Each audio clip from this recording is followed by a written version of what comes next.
Third chapter हमारा क्या है? बस की यात्रा। बस की यात्रा आज हम लोग पढ़ेंगे। बस की यात्रा। Yes ma'am. बस की यात्रा जो है ये रचना हरिशंकर परसाई द्वारा लिखी गई है। ठीक है, इनका यस मैम। ये हरिशंकर परसाई द्वारा लिखी गई है। हरिशंकर परसाई जी का जन्म 22 अगस्त 1924 को हुआ था। इनकी मृत्यु 10 अगस्त 1995 को हुई थी। बस की यात्रा जो चैप्टर है इसका क्या मतलब समझ में आ रहा है,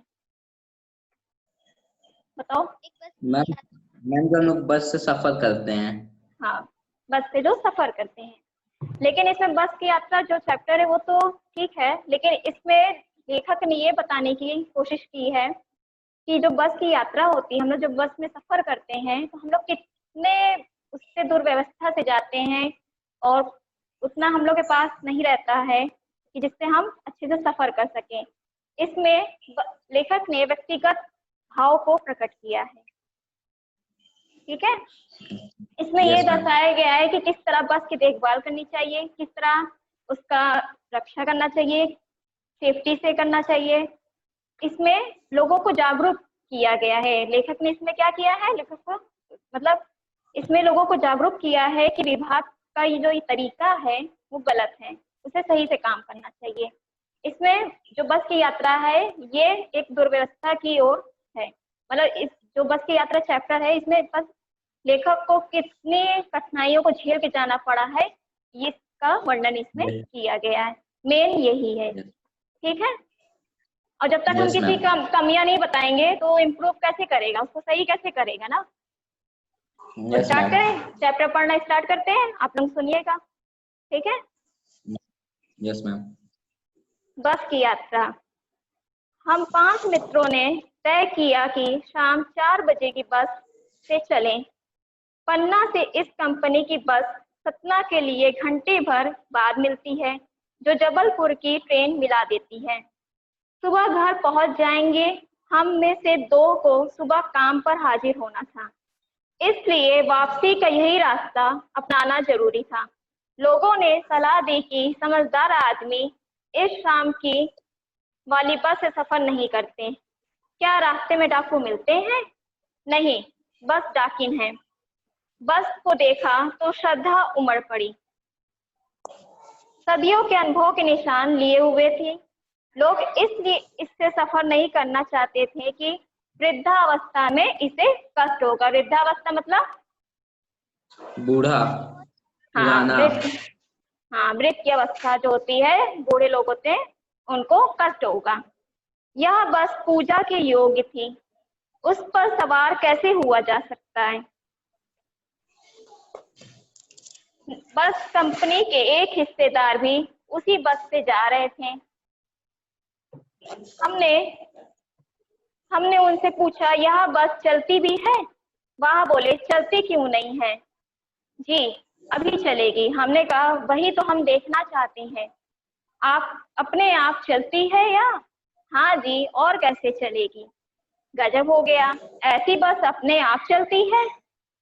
हम आगे पीछा करने लगे।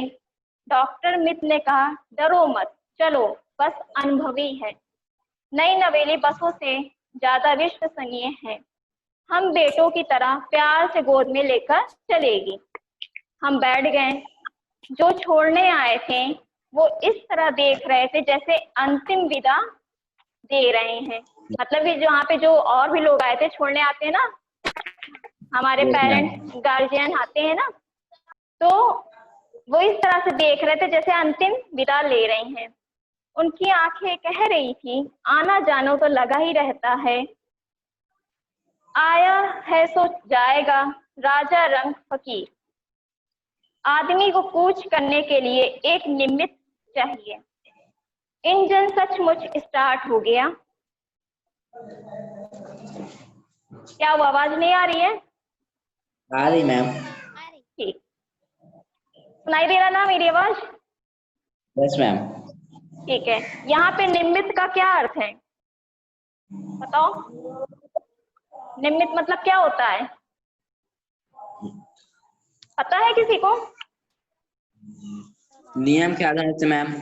नहीं, निमित्त मतलब होता है कारण, बहाना। ठीक, समझ यस गए? मैम। निमित्त यस चाहिए। मैम। इंजन सचमुच स्टार्ट हो गया, ऐसा जैसे सारी बस ही इंजन है और हम इंजन के भीतर बैठे हैं। कांच बहुत कम बचे थे, जो बचे थे उनसे हमें बचना था। हम फौरन खिड़की से दूर सरक गए। इंजन चल रहा था, हमें लग रहा था कि हमारी सीट के नीचे इंजन है। बस सचमुच चल पड़ी और हमें लगा कि गांधी जी के असहयोग और सविनय अवज्ञा आंदोलन के वक्त अवश्य जवान रही होगी। यहाँ पे सविनय का मतलब क्या है? सविनय का मतलब क्या होता है? विनय पूर्वक, ठीक है, विनय पूर्वक। Yes ma'am. और अवज्ञा मतलब? अवध। अवज्ञा मतलब आज्ञा ना मानना, ठीक है। आंदोलन यस के मैम। वक्त अवश्य जवान रही होगी, उसे ट्रेनिंग मिल चुकी थी, हर हिस्सा दूसरे से असहयोग कर रहा था। पूरी बस सविनय अवज्ञा के आंदोलन के दौर से गुजर रही थी। सीट की बॉडी से असहयोग चल रहा था। कभी लगता सीट बॉडी को छोड़ के आगे निकल गई है, कभी लगता है कि सीट को छोड़कर बॉडी आगे भागी जा रही है। 8-10 मील चलने पर सारे भेदभाव मिट गए। या समझ में नहीं आता था कि सीट पर हम बैठे या सीट हम पर बैठती है। यहाँ तक समझ में आया? Yes ma'am. ठीक। एकाएक बस रुक गई। मालूम हुआ कि पेट्रोल की टंकी में छेद हो गया है। ड्राइवर ने बाल्टी में पेट्रोल निकालकर उसे बगल में रखा और नली डालकर इंजन में भेजने लगा। अब मैं उम्मीद कर रहा था कि थोड़ी देर बाद बस कंपनी के हिस्सेदार इंजन को निकालकर गोद में रख लेंगे, उसे नली से पेट्रोल मिलाएंगे जैसे माँ अपने बच्चे को दूध पिलाती है। बस की रफ्तार अब 15-20 मील हो गई थी। मुझे उसके किसी हिस्से पर भरोसा नहीं था। यहाँ कौन बात कर रहा है? यहाँ कौन दो लोग बात कर रहे हैं? मैम जो लेखक, जो हाँ दोस्त मैम, मित्र हैं। हाँ, लेखक है, वो अपने दोस्तों से बात कर रहा है, वो अपनी बातों को बता रहा है लेखक। मुझे उसके किसी हिस्से पर भरोसा नहीं था। यहाँ ये कौन बोल रहा है? लेखक बोल रहा है। ब्रेक फेल हो सकता है। प्रकृति के दृश्य बहुत लुभावने थे। दोनों तरफ हरे भरे पेड़ थे जिन पर पक्षी बैठे थे। मैं हर पेड़ को अपना दुश्मन समझ रहा था। जो भी पेड़ आता डर लगता कि इससे बस टकराएगी। बस निकल जाता तो दूसरे पेड़ का इंतजार करता। वाहन मतलब यहाँ लेखक कह रहा है कि जो भी पेड़ आता था बस उससे डर लगता था कि इससे बस अब टकरा जाएगी। समझ में आया? Yes ma'am. वाहन निकल जाता तो दूसरे पेड़ का इंतजार करता। झील दिखती तो सोचता कि इसमें बस गोता लगा जाएगी। मतलब सोच रहा था कि झील में ये बस चली जाएगी। एकाएक फिर बस रुकी। यहाँ पे फिर एक बार और बस रुक गई। ड्राइवर ने तरह तरह की तरकीबें की पर वह चली नहीं। सविनय अवज्ञा आंदोलन शुरू हो गया था।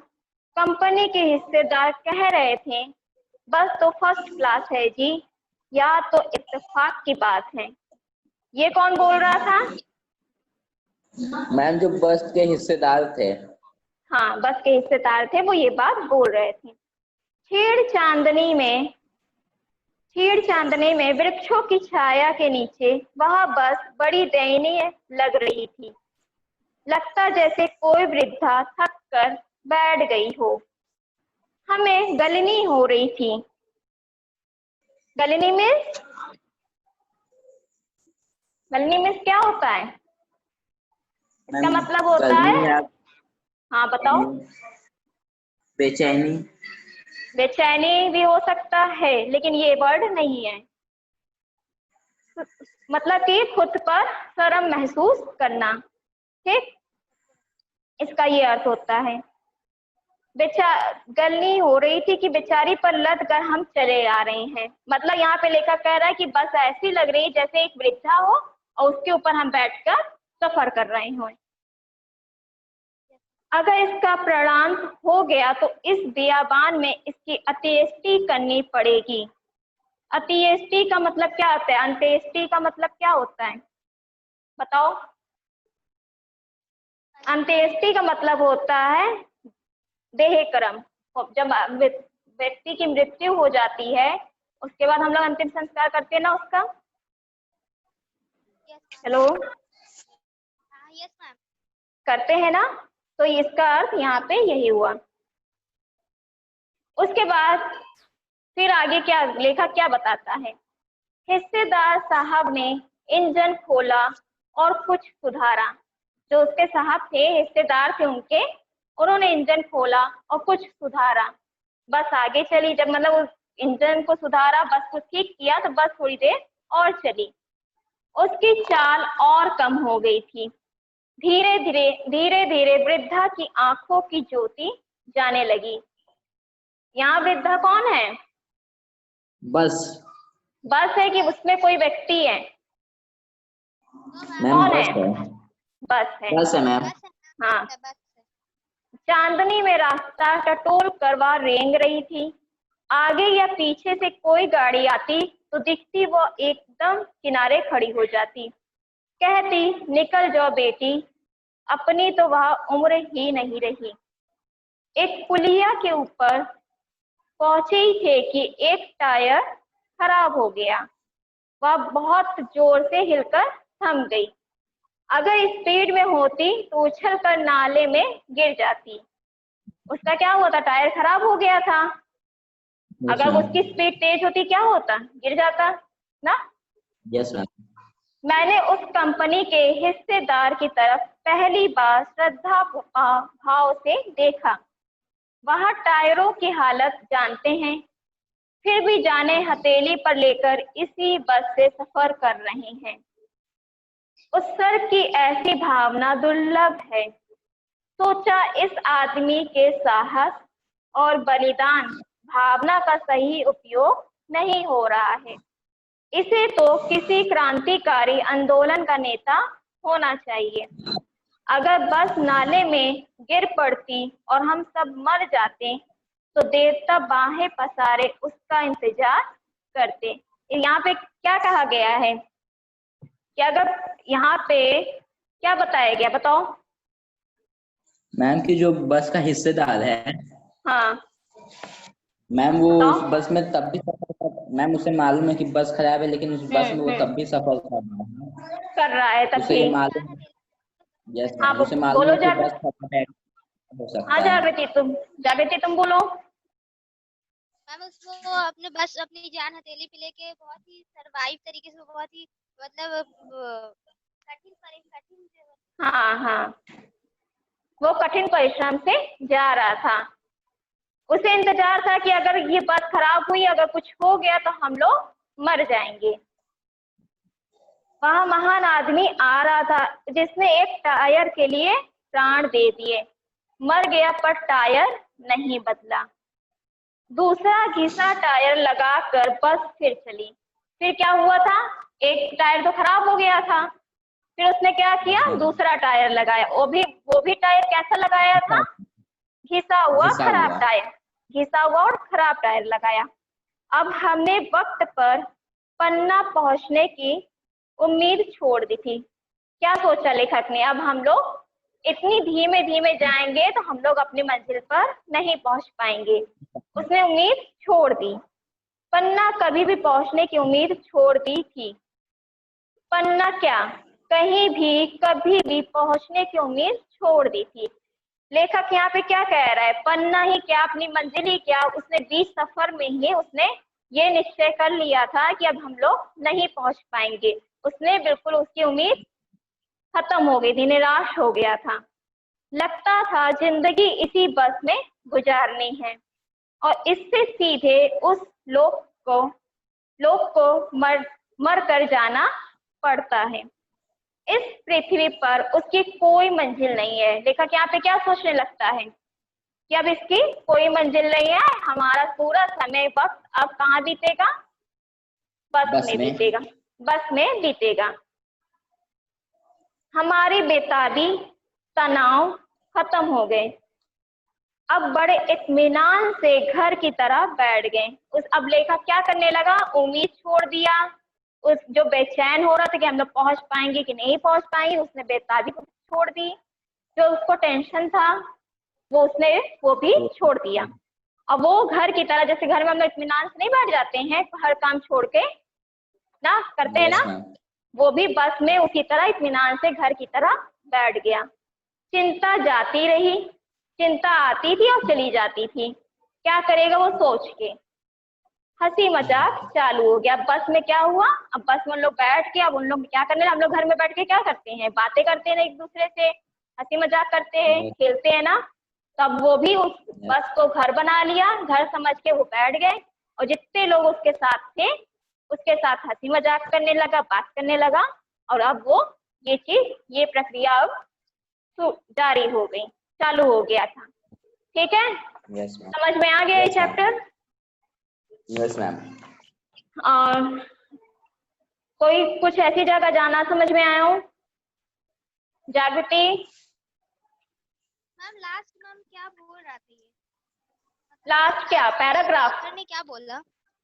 ऑथर ने ये कहा है, लेखक ने ये कहा है कि हमारी एक मंजिल होती है, हम क्या करते हैं, हम पढ़ते हैं किस लिए पढ़ते हैं, पेपर देने के लिए, यही करते हैं ना, बोलो। Yes ma'am. पेपर देंगे, पेपर देके क्या होता है, हम पास होते हैं, हम नेक्स्ट क्लास में जाते हैं। तो जब ये हमारी ये प्रोसेस है ना हमारा, तो हमारी एक मंजिल तय है ना कि हम जब पास होते जाएंगे तो एक मंजिल की ओर पहुंच जाएंगे। ठीक, अब यहीं पे अगर यही पे कोई बच्चा है, वो हर क्लास में फेल हो रहा है, ठीक, फेल हो रहा है, हर बार वो फेल हो रहा है, तो एक समय आने के बाद वो क्या होगा, वो निराश हो जाएगा कि उसको कोई उम्मीद नहीं रहेगी कि हम पास होंगे। अब तो वो क्या करता है, वो छोड़ देता है, अब देखेंगे जो होगा देखा जाएगा, अगर पास हो गए तो पास हो गए, वरना फेल। ठीक, अब समझ में आया? तो इसी तरह ऑथर भी यही कहना चाह रहा है कि अब मंजिल का तो कोई पता नहीं, बार बार टायर बदला जा रहा था, हमारी मंजिल तय नहीं थी कि हम वहां तक पहुंच पाएंगे कि नहीं पहुंच पाएंगे। तो वो अब क्या करता, उस बस को अपना घर बना लेता, घर बना नहीं लेता, घर समझता है, और उसमें बैठ के लोगों से बात करता, हंसी मजाक करता है। क्योंकि हंसी मजाक इसलिए करता है क्योंकि वो टाइम पास होगा। अगर बैठे कोई व्यक्ति ऐसे खाली बैठे तो नहीं रहेगा ना, क्यों बैठे रहोगे, तुम खाली बैठे रहते हो नहीं ना, किसी से बात करते हो, पढ़ते हो, खेलते हो। तो अब वो क्या किया, ये उम्मीद छोड़ दिया कि हम कहीं पहुंचेंगे, और वहीं पे उसने अपना घर बना के लोगों से बात स्टार्ट कर दी, हंसी मजाक करना स्टार्ट कर दिया, यही सब उसने जारी रखा। समझ में आया? हाँ, अब समझ में आया जागृति लास्ट का? यस मैम, समझ में आ गया। हाँ, तो लेखक शुरू में क्या बोला था कि बस की दुर्व्यवस्था कैसी है ना, है कि नहीं, यहाँ पे बस की दुर्व्यवस्था, हाँ वृद्धावस्था, उसकी मतलब दुर्व्यवस्था है कि नहीं। हम लोग बस, अगर बस सही होती तो वो मंजिल तक अपने पहुंच जाता, लेकिन यहाँ पे क्या है, बस खराब है। तो इसी तरह लेखक ने यही बताना चाहा है कि बस जो विभाग है वो सही से काम नहीं कर रहा है। विभाग को क्या करना चाहिए, सही से काम करना चाहिए, बसों को सही से रखना चाहिए, टाइम पे आना चाहिए, जिससे हम लोग अपने घर, अपनी मंजिल की ओर पहुंच जाएं। और यहाँ पे लेखक इस चैप्टर को इसलिए लिखा है क्योंकि जब तक हम किसी की कमियां नहीं बताएंगे, यहाँ पे इसमें कमी बताई गई है कि अगर हम कमी बताएंगे तभी तो आगे चल के वो चीज सही होगी ना, क्यों? तो इसमें लेखक ने यही रचना की है, इस चैप्टर के माध्यम से यही बताना चाहा है कि हमें क्या करना चाहिए। समझ में आ गया? Yes ma'am. हाँ, चलो ठीक है। कुछ क्वेश्चन, कुछ पूछना हो? No ma'am. ठीक है, कठिन शब्द आप लोगों के लिखवा दें? हेलो? यस मैम, मैम लिख लेंगे, लिख लोगे ना? ठीक है। Word meaning ma'am excuse me ma'am. हाँ बोलो बेटा। Excuse me ma'am. हाँ हाँ मैम बोलो। इसमें नोट्स भी बनाने हैं क्या सारे चैप्टर्स के? नहीं, नोट्स क्यों बनाओगे? हेलो हाँ, जैसे पहले मैम, लिखते जैसे थे, क्वेश्चन आंसर। हाँ पहले हम वही। लोग कठिन शब्द लिखते थे, word meaning, yes question answer करते थे ना। Yes ma'am. क्यों क्लास शबीर? वर्क होता है वैसे। हाँ, क्लास पर यस हमने मैम। चैप्टर पढ़ा दिया है, आप कठिन शब्द लिख यस लीजिएगा, कहो तो हम लिख दें। नो मैम, बोलो, लिख लेंगे। लिख लेना। No ma'am. लिख ठीक लेंगे है, ma'am. Yes ma'am. Word meaning भी दिया है आप लोगों की बुक में, वो भी लिख लेना। Yes ma'am. Yes ma'am. Question answer हम भेज यस देंगे मैम। आप लोगों को, व्हाट्सएप पे हम यस क्वेश्चन आंसर सेंड कर देंगे, लिख लीजिएगा आप लोग, यस ठीक है। Yes ma'am. Okay ma'am, send कर दीजिए। अच्छा, क्वेश्चन हम पूछते हैं, बताइए, ठीक है। Yes yes ma'am. पूछें? Yes ma'am.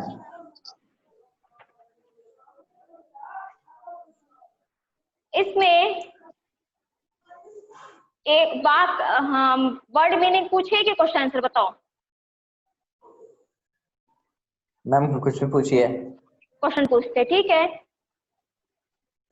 मैं हर यस मैम। पेड़ को अपना दुश्मन समझ रहा था, लेखक इस बात को क्यों कहता है? मैम क्योंकि इस, उसे डर रहता है कि पेड़ से टकरा ना हाँ, जाए। एक सबीर पहले तुम बोलो। मैम क्योंकि उस लेखक को डर लग रहा था कि कहीं ये मैम बस जो है पेड़ हाँ, से टकरा ना जाए। जागृति। मैम वो इसलिए डर रहा था क्योंकि जैसे उसे एक एक पेड़ दिख रहा था, वो वैसे ही सोच रहा था हाँ, कि कहीं हम इस पेड़ से टकरा ना जाए, और जैसे ही एक पेड़ गुजर रहा था फिर उसे वही चिंता लगी उसे डर था कि फिर दूसरा पेड़ फिर आएगा, यस मैम। इसलिए वो क्या पेड़ को दुश्मन अपना समझने लग रहा था, क्योंकि दुश्मन इसलिए समझ रहा था कि पेड़ से जब टकराएगा तो बस उसकी और खराब हो जाएगी। समझ में यस आया? मैम। Yes ma'am. बस ये खराब हो जाएगा। ठीक है, यस क्वेश्चन आंसर आप लोग कर लीजिएगा। Yes ma'am. उसके बाद आप लोगों का नेक्स्ट चैप्टर है दीवानों की हस्ती। Yes ma'am. दीवानों की हस्ती पढ़ लेना। दीवानों की हस्ती नेक्स्ट चैप्टर है ना आप लोगों का? Yes ma'am, 4th chapter. Ma'am. Fourth chapter, हाँ बोलो। क्या होता है बोलो जागृति, क्या कह रही हो? दीवानों? दीवानों की हस्ती, यहाँ पे दीवानों के यस मैम। हाँ बोलो, क्या इसका बोल रही मतलब है? क्या है दीवानों मैम? की जो हस्ती, हेडिंग है दीवानों की हाँ हाँ, हस्ती, इसका मतलब क्या है? इसमें दीवानों की हस्ती इसलिए कहा गया है कि यहाँ पे एक वीर की बात कही गई है।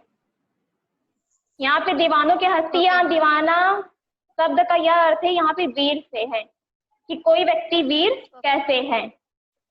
कैसे है? यहाँ पे देश आजाद कराने की बात कही गई है कि कैसे देश आजाद हुआ। ठीक, यहाँ पे एक मातृभूमि की बात कही गई है कि दीवाने मतलब मातृभूमि के लिए जो वीर अपना प्राण त्याग देते हैं, एक तरीके से वो वीर ही हुए ना। Yes ma'am. दीवाने, तो यही इस चैप्टर का यही मतलब है कि दीवानों की हस्ती इसीलिए है। Yes ma'am. पोयम पढ़ दे रहे हैं हम, पढ़, बताओ। Hello, yes ma'am. Chapter 4 start कर दे रहे हैं हम, पोयम पढ़ ले रहे हैं, आप लोग सुन लीजिए, ठीक है। Yes ma'am.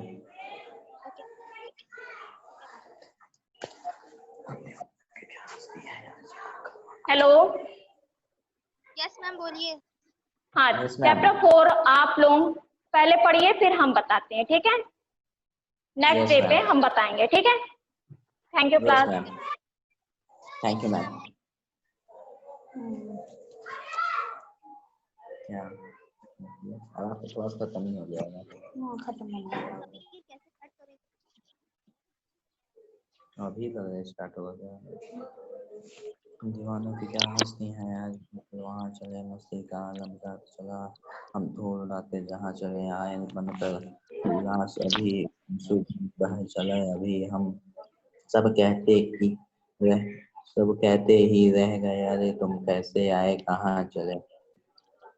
किस ओर चले ये मत पूछो, चलना है बस इसलिए चले। जग में उसका कुछ लिए चले, जग को अपना कुछ दिए चले। दो बात कही, दो बात सुने, कुछ हंसे और फिर कुछ रोए। छप छप कर कुछ दुख